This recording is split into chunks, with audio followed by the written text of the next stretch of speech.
Welcome to my YouTube channel. Hit the like button, share your thoughts, subscribe and tap the bell icon. The noise from the bustling gala suddenly stilled, like someone had hit the pause button. The grand ballroom, alive with chatter and clinking glasses, fell silent. Every head turned toward the woman standing at the center of the room. Clara stood motionless, her breath catching in her chest. The weight of the room's eyes on her was palpable. The air, thick with unspoken judgment, seemed to press down on her shoulders. She could feel it, the silent ridicule. Who does she think she is? The thoughts ran through the crowd like an electric current, each whisper sharper than the last. Clara swallowed hard, trying to steady her nerves. It had been years since she'd been in a room like this, the world of the elite, the untouchable, the ones who wore their wealth like a badge of honor. She wasn't supposed to be here. They knew it, and she knew it.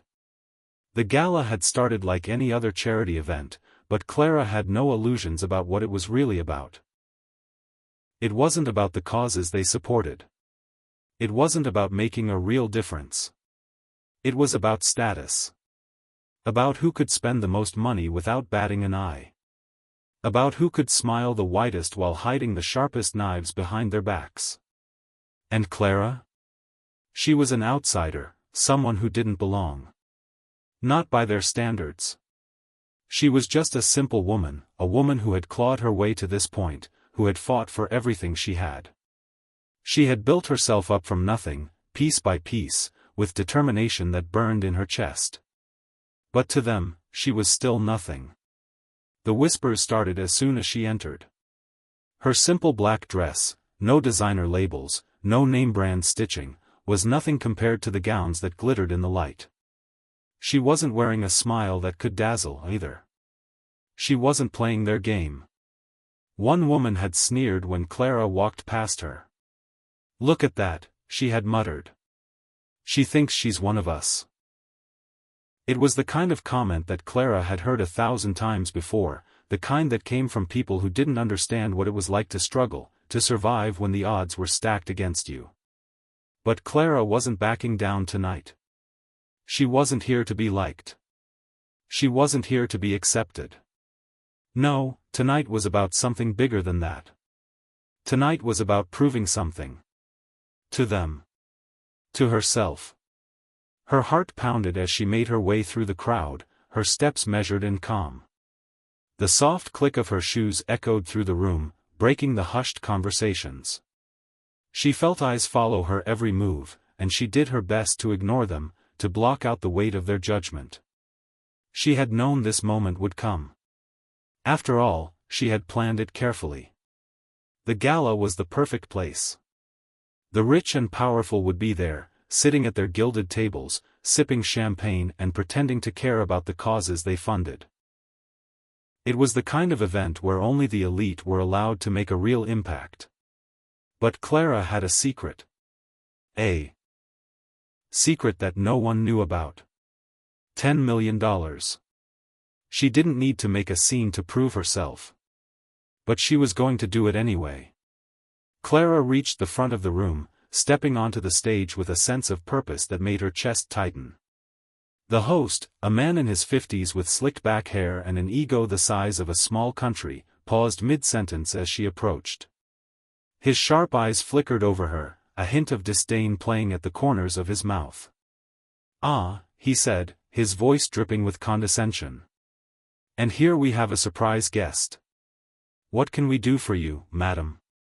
Clara ignored the insult, letting it roll off her like water off a duck's back. She didn't need his approval. She didn't need anyone's approval. "I'm here to make a donation," she said, her voice clear and unwavering. The room fell silent, all eyes on her. She could feel the weight of their gaze, but she didn't flinch. The host raised an eyebrow, clearly surprised. "A donation, you say?" Clara nodded. "A very significant donation." The room waited, every person in it holding their breath. A few people shifted nervously in their seats, unsure of what to make of the situation. The whispers started again, but this time they were mixed with uncertainty. "What's she doing here?" one man muttered. "She doesn't even belong in the same room as us." "Who is she, really?" came another voice, this one dripping with disdain. Clara didn't answer. She didn't need to. She didn't owe anyone an explanation. She reached into her small black clutch and pulled out a plain white envelope. The crowd watched as she walked to the podium and placed it down gently, almost ceremoniously. The host stared at the envelope, then back at her. "What is this?" Clara's lips curled into a small smile, though there was no warmth in it. "It's my donation. $10 million. A collective gasp rippled through the crowd. The host looked as though he had been slapped. He sputtered for a moment, clearly struggling to comprehend what had just been said. "10 million?" he asked, his voice faltering. "Yes," Clara said simply. $10 million. The silence in the room deepened, thickening like a fog that refused to lift. People shifted uncomfortably in their seats, their expressions a mix of disbelief and shock. 10 million. It was a number that could change the world for so many. But to this crowd, it was nothing more than a bombshell. One man in the back of the room let out a loud, incredulous laugh. The sound was sharp, bitter, and mocking. Clara turned her head toward the source of the laughter, recognizing the voice immediately. It was Richard. Her ex-husband. The laughter cut through the tension in the room like a knife. It wasn't a pleasant laugh. It wasn't the kind of laugh that made people feel at ease. No, Richard's laugh was the kind that spoke of years of cruelty, of arrogance, of the man who had once thought he could break her. Clara's stomach twisted, but she didn't show it. She held her ground, looking directly at him as the room began to buzz with whispers. Richard stood from his seat, his face twisted in disbelief. His eyes narrowed, a flicker of anger crossing his features. "Clara," he called out, his voice cutting through the murmur. "Are you really doing this now?" Clara didn't flinch. Her heart beat faster, but she stood taller. "Yes," she said, her voice steady. "I am." The crowd was watching now, their eyes darting between Clara and Richard, sensing the tension. Some of them had already begun to whisper among themselves, wondering what this was all about. Clara didn't care.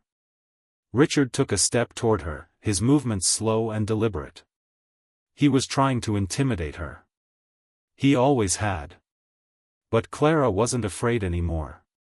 Not of him. Not of anyone.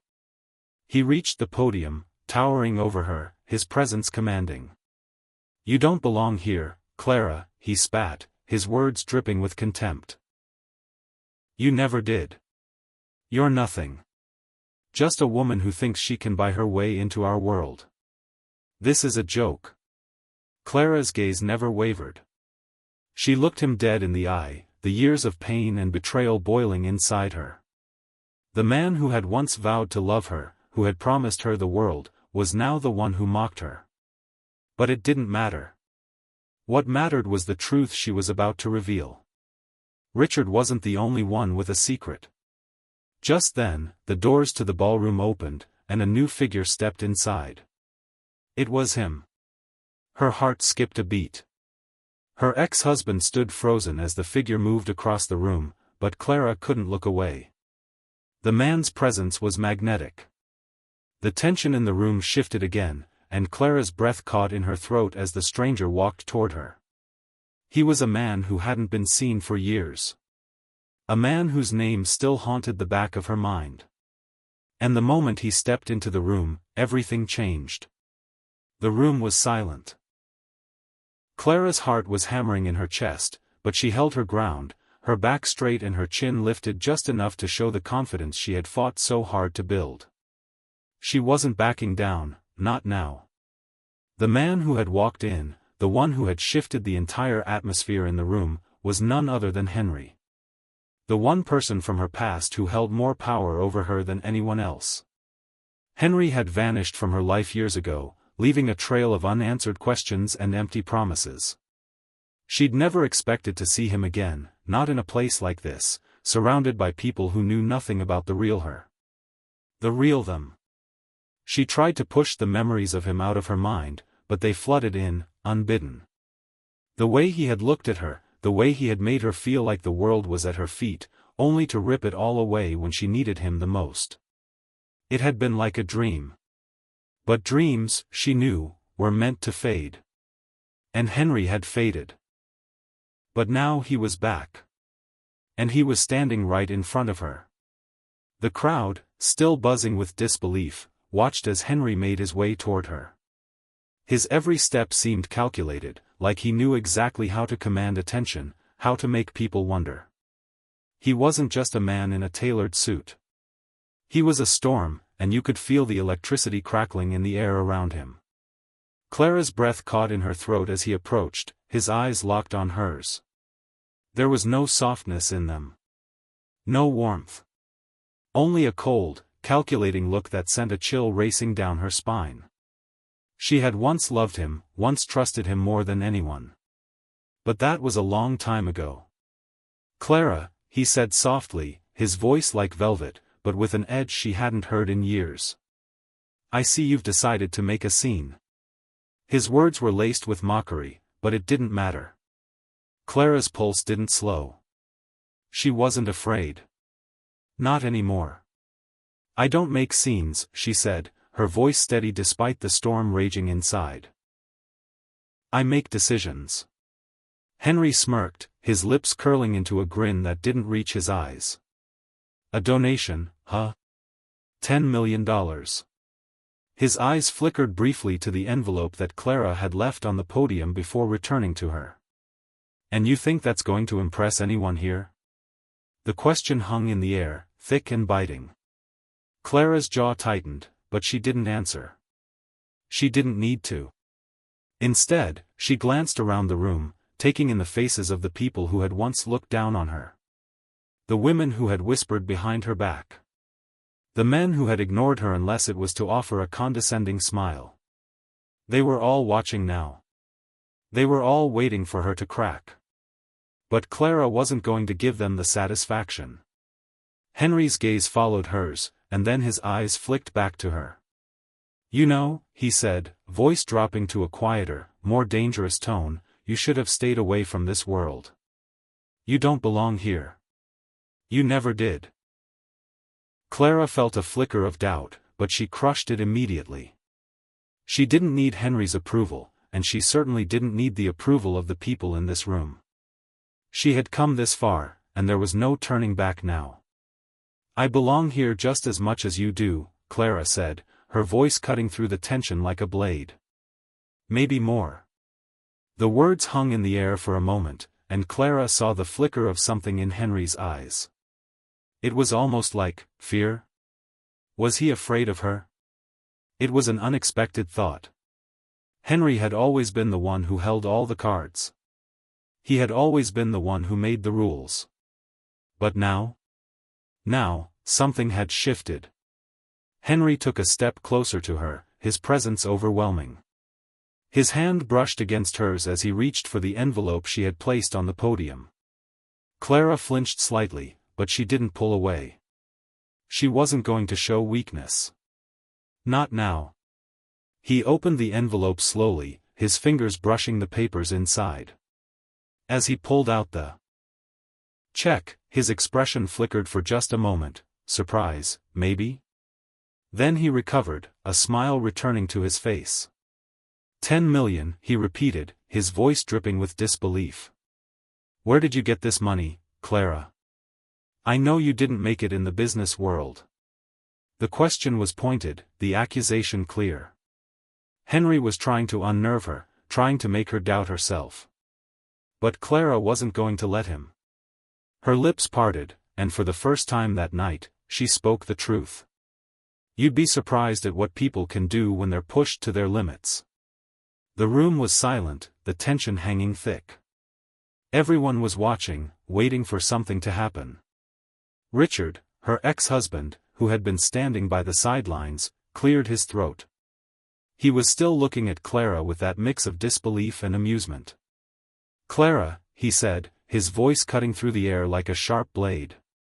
"Are you really trying to tell us that you came by $10 million honestly?" "Because I don't believe it."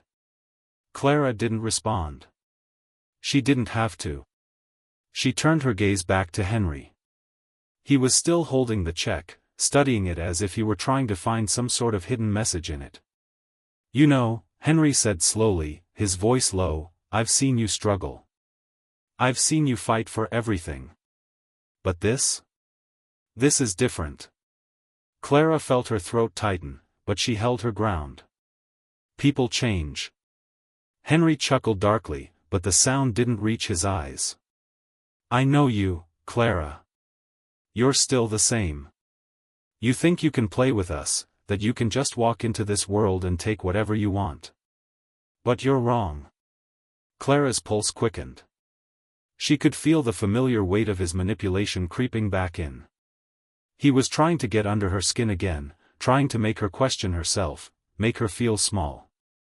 But Clara wasn't small anymore. "I don't need your approval, Henry," she said, her voice steady and unwavering.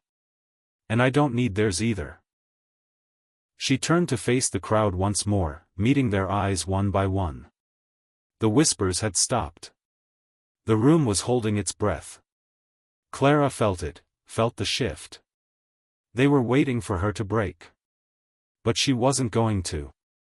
Henry's expression was unreadable, but Clara could see the flicker of something in his eyes. A glimmer of recognition, of realization. "Fine," he said, his voice cool. "You want to play the game? We'll play it. But remember this, Clara, there's always a price." Clara didn't respond. She didn't need to. Instead, she took a step back, her heels clicking against the marble floor. The silence stretched on, thick and heavy. But Clara didn't break. She stood tall, proud, and unshaken. The room was still. The tension was almost unbearable. But Clara felt it now, the weight of the moment. She had made her choice. And nothing would ever be the same again. The ballroom was a place of heavy silence, a breath held between moments. Clara's feet barely touched the floor as she made her way back from the podium, her mind spinning. The world around her seemed distant, as if she were watching it all through a thick fog. The voices, the laughter, the clinking of glasses, everything sounded muffled now. But the eyes never stopped. She could feel them on her, pricking her skin like needles, cold and sharp. Henry stood behind her, still holding the check, but Clara didn't need to look back to know he was there. She could feel his presence as though it were a weight pressing down on her. A weight that, for the first time in years, she couldn't shake. Clara couldn't figure it out. She had prepared for this. She had known that this moment would come. Henry was always going to be a part of her story, a chapter she couldn't close, no matter how hard she tried. She had never imagined it would be like this. Never imagined she would walk into this world, this elite world that always felt foreign to her, and be confronted with him again. But here they were. And now, there was no going back. The man who had once been everything to her, the one who had shown her how to dream bigger than she ever thought possible, had now become the very thing she hated most, a reminder of the past she had fought to escape. Richard, who had been standing with his arms crossed, now moved closer, a smug smile creeping onto his face. He had been watching, waiting for his moment to jump in. But Clara wasn't giving him the satisfaction. She had already endured too much from him over the years. The same cruel remarks, the same belittling behavior. She had learned to take it, to ignore it, to build a shield of indifference around herself. But tonight, something was different. Tonight, everything was different. "I don't understand," Richard said, his voice dripping with disbelief. "How can someone like you think they can just waltz into our world and buy their way in?" Clara took a deep breath. The venom in his tone was familiar, but she refused to let it sting. "I'm not here to buy my way in, Richard," she said, turning toward him now. "I'm here to make a difference. The words felt like fire in her chest, raw and unfiltered. It wasn't just the money that mattered, it was the message. $10 million wasn't just a number. It was a statement. It was proof of her survival. Proof that she had fought for everything she had. And now, she was making her mark on a world that had always looked down on her. Richard's eyes narrowed, but before he could respond, Clara turned back toward Henry. He was still standing where she had left him, the check crumpled slightly in his hand. "Clara," he said softly, but his voice held an edge she hadn't expected. "You really think that your little stunt tonight is going to change anything?" She felt a chill run down her spine. His tone was dangerous, like a warning. The man she once knew so intimately had become a shadow of someone else, someone ruthless.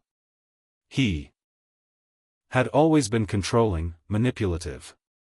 But this? This was something darker. "I'm not doing this for you, Henry," Clara said, her voice steady, though the tension in her body was rising. "And I'm not doing it for them either." She motioned toward the rest of the room, where the wealthy and powerful continued to whisper amongst themselves, casting sidelong glances. Henry stepped forward, closing the distance between them. His eyes never left hers as he spoke. "Then who, Clara? Who are you doing this for?"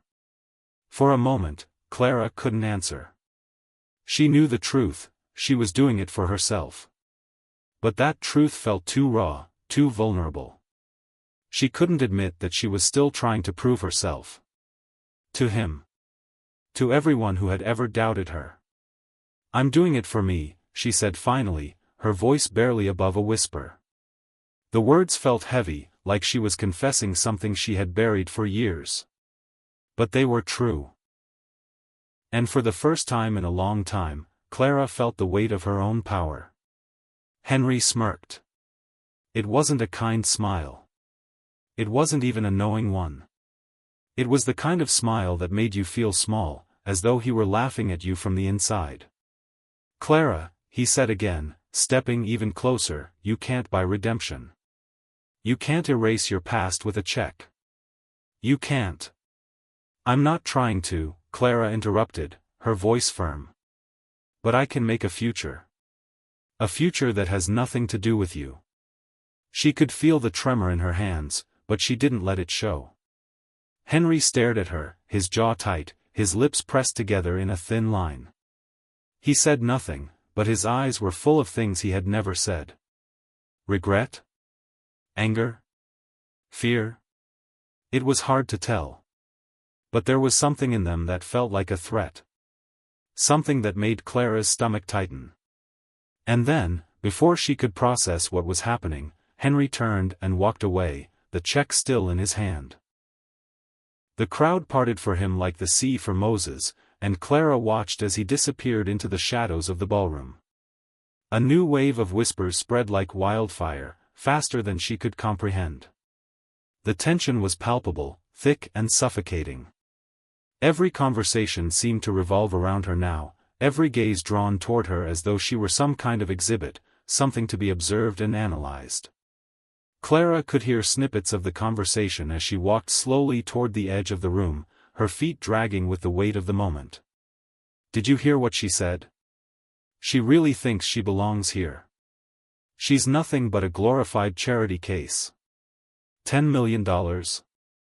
Where did she even get that kind of money?" She wanted to run. To hide. To escape from the prying eyes that never seemed to stop. But she didn't. She couldn't. For the first time in years, Clara was on the verge of something. Something that felt real. Something that felt like it was finally hers. But it wasn't about the money anymore. It was about what she was willing to sacrifice to make her place in this world. Just then, the door opened again, and Clara's heart skipped a beat. She recognized the figure instantly. It was the woman who had been standing by Henry earlier. Tall, blonde, perfectly groomed. Clara had seen her earlier in the evening, flitting around the room like a queen in her own right. She moved toward Clara now, her steps graceful but calculated. The woman's eyes were narrowed as she came closer, and Clara could see the disdain in her gaze. "Clara, is it?" she asked, her voice laced with condescension. "I just wanted to say, you've really outdone yourself. $10 million? Quite impressive." Clara didn't answer immediately. She didn't need to.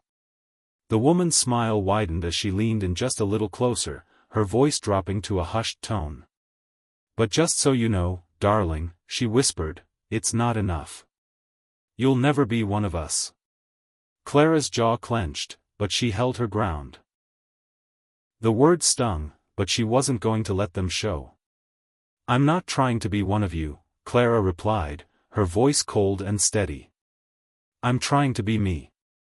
The woman's smile faltered, and for a moment, there was a flicker of something in her eyes, something that looked almost like fear. But she quickly recovered, standing up straight and stepping back. "Suit yourself," she said with a shrug. "But don't say I didn't warn you." And just like that, she turned and walked away, disappearing into the crowd. Clara stood there for a long moment, her chest rising and falling with each breath. She had expected resistance. She had expected to be looked down on. But she hadn't expected it to feel so personal, so raw. It wasn't the money that mattered. It wasn't even the gala. It was the feeling that she was finally fighting for something she had never been able to hold before, her own future. The air in the ballroom felt heavier now, thicker with the weight of uncertainty. Clara had become an enigma, a question mark that everyone was desperate to answer. But no one could get close enough to uncover the truth. Not yet. Not until she was ready. The clock on the wall ticked loudly, its steady rhythm echoing in the silence that had settled over the room. Clara could feel every passing second, like the countdown of her own fate. She had no idea what was going to happen next. She could sense the eyes on her every movement, her every breath. She was a walking spectacle. The woman who had made her mark by giving away $10 million in a room full of people who had spent their lives collecting that kind of wealth. But what did the money matter? What did the donations matter? At that moment, nothing seemed to hold the same significance as it had before. There was something deeper happening inside her, something that only she could understand. The realization hit her hard, like a slap to the face. The truth wasn't about the money. The truth was that she had finally stopped letting others control her narrative. She had stopped letting them dictate who she was supposed to be. Clara looked across the room, her eyes settling on Henry, who stood near the back, surrounded by people, but somehow still alone. She had expected anger, maybe even resentment, but what she saw in his eyes was something different, something she couldn't quite place. She didn't know what had changed between them, but the coldness in his gaze now was unmistakable. It was as if, in that moment, he had come to understand just how far Clara had come from the woman he had once known. The woman he had left behind. But Clara wasn't that woman anymore. She was more. Her hand trembled slightly as she reached for her glass of champagne. She didn't need to be here anymore. This was the final act, the last chapter in a book she had already written. She had done everything she came to do. She had made her donation. She had proven to herself that she could survive, that she could stand in front of these people without shrinking. And now, all that was left was the inevitable fallout. But Clara wasn't afraid of the fallout. She had never been afraid of it. What scared her now was the question that had been lurking in the back of her mind ever since Henry had walked back into her life. What was the price? Henry had said it once, there was always a price. But Clara hadn't known what he meant. She didn't want to know. But she had to. She couldn't ignore it any longer. Taking a deep breath, Clara turned and walked towards the balcony. She needed space. She needed to breathe. The weight of the evening, the crowd, the judgments, it was all suffocating. And she needed to be alone. The cool night air hit her as soon as she stepped outside, the chill of it cutting through the haze that had settled over her mind. She could hear the soft hum of the city beyond the ballroom, the distant sounds of life continuing on, indifferent to the drama unfolding inside. Clara closed her eyes for a moment, letting the air fill her lungs. The wind was strong, whipping her hair around her face, but she welcomed it. It felt good to be free, to be outside of all the expectations and labels. She took a step closer to the edge of the balcony, looking down at the lights of the city below. It seemed so far away now, so distant.